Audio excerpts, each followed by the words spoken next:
नौकरी से छुट्टी लेके आई बलमुजी करब छठी माई के बरात है।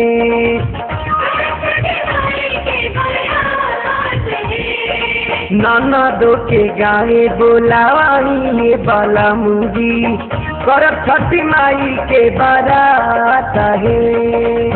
करब छठी माई के बारात है।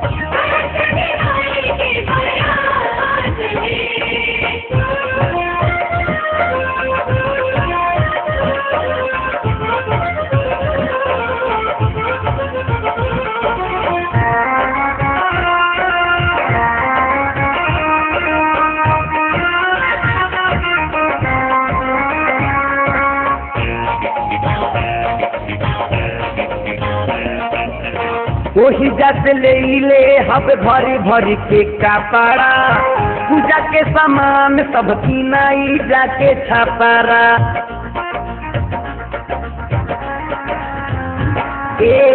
वही जात ले हब भरी भरी के कपड़ा पूजा के सामान सब किनाई जाके छापारा। आजन बाजन बजावाई बलमुजी करब छठी माई के बारात है।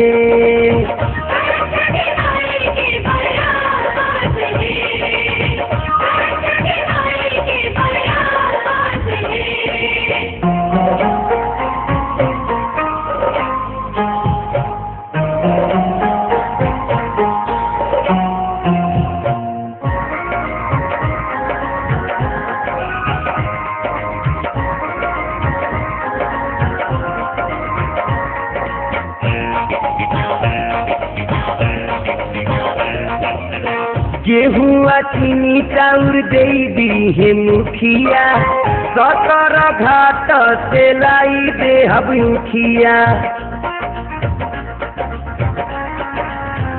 बुझनी गेहुआ चीनी चाउर दे दी है मुखिया सतर घाट से लाई दे हब मुखिया।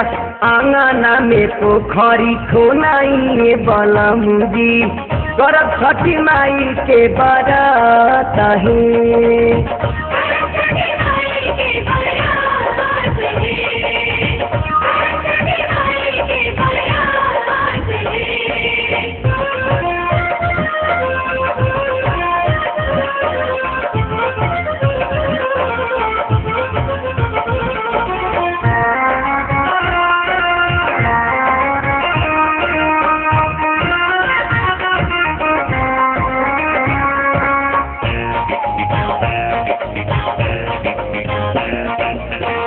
आठो पहर छठी माई गोहराई महेश के सारी से गीतिया गाई।